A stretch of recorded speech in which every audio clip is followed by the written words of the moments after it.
Varahi silks వారి grand festive celebrations పొందండి 10,000 రూపాయలు ఆపై కొనుగోలుపై బంగారు నాణెం ఉచితంగా.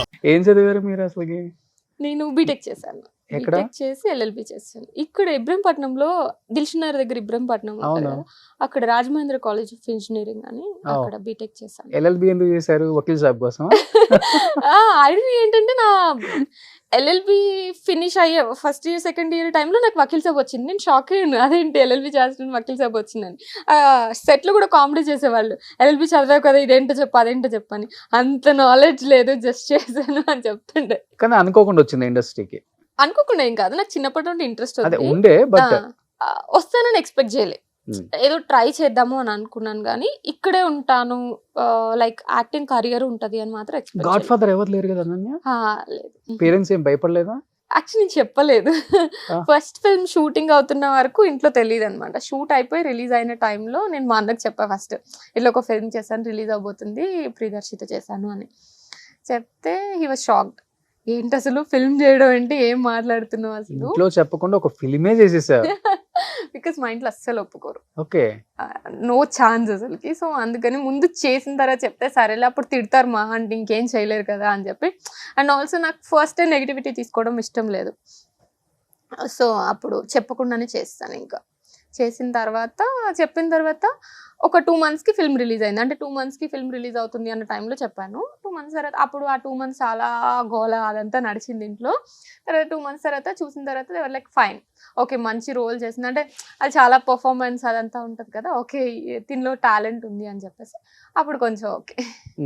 ఇప్పటికీ కూడా మా మదర్ ఇస్ లైక్, అబ్బా వాళ్ళు అడుగుతున్నారు సినిమా మా అమ్మ ఎంత ఇన్నోసెంట్గా ఉంటుంది అంటే, ఇప్పుడు నేను ఏదైనా సినిమా చేశాను అనుకోండి, నువ్వు ఎవరికి పంపించకు, సినిమా చేశాను చెప్పకు అంటారు ఇప్పటికీ కూడా.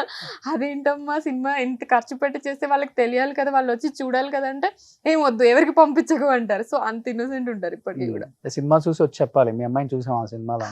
అంటే ఇప్పుడు ట్రైలర్ ఉందనుకో, ఫర్ ఎగ్జాంపుల్ రోషన్ ఇది ఎవరికైనా పంపించాను అనుకో, ఎందుకు పంపిస్తున్నా వాళ్ళందరికీ, మన రిలేటివ్స్ ఎవరికి పంపించకు అని చెప్పేసి అంటారు ఇప్పటికీ. ఫీల్ అవుతున్నారా? యా, మా ఇంట్లో చాలా స్ట్రిక్ట్. ఏం చేస్తారు డాడీ? డాడీ లేరు, చిన్నప్పుడే చనిపోయారు. సో మదర్, నేను, అన్నయ్య. అన్న ఏం చేస్తారు? అన్నయ్య సాఫ్ట్వేర్. సో రీసెంట్ గా మీరు కూడా ప్రేమలో పడ్డారని విన్నాను. ఎవరితోనూ కూడా చెప్పొచ్చు కదా. I'm searching Roshan. You are searching? I'm searching. Okay, నిజంగానే అందరూ గూగుల్లో సెర్చ్ చేసుకుంటారు ఇప్పుడు. బెటర్ కదా, నిజంగానే ఐఎమ్ సర్చింగ్. ఎలాంటి అబ్బాయి కావాలి? ఆనెస్ట్ గా ఉంటే చాలు. ఇప్పటికైతే ఉన్నారా? ఎవరు లేరు, అదే ప్రాబ్లం. ఉన్నారా అంటే నాకు ఉన్నారా అని అడుగుతున్నారు, ఆనెస్ట్ గా ఉన్నారని అడిగారు. అంటే ఆనెస్ట్ గా అయితే ఎవరు లేరు అని నా ఫీలింగ్ ఇప్పటికి. అప్పుడు మీరు కూడా ఎక్స్పెక్ట్ చేయకూడదు మరి. నేనున్నాను, నాతో ఎవరు లేరు అంటున్నాను. మనం ఉంటేనే ఎక్స్పెక్ట్ చేస్తాం. బేసిక్లీ ఇలాంటి కైండ్ ఆఫ్ థింగ్స్ మనం వేరే పర్సన్ ఎక్స్పెక్ట్ చేస్తున్నామంటే మనం అది ఇస్తామని ముందే ప్రీ నోషన్ లో రాసి పెట్టి అది ఎక్స్పెక్ట్ చేస్తాం మాక్సిమం పీపుల్. సో ఇండస్ట్రీ వాళ్ళైనా పర్వాలేదు హానెస్ట్ గా ఉంటే?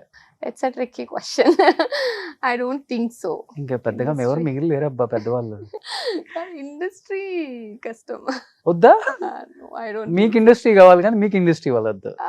ఇండస్ట్రీ అంటే ఇద్దరు ఇండస్ట్రీ నుండి వస్తే చాలా డిఫరెన్సెస్ వస్తాయి, ఒపీనియన్ డిఫరెన్సెస్. ఎందుకు వస్తుందండి? మహేష్ బాబు గారు నమ్మత్రాన్ని చూడలేదా? జీవిత గారిని రాజశేఖర్ గారిని చూడలేదా?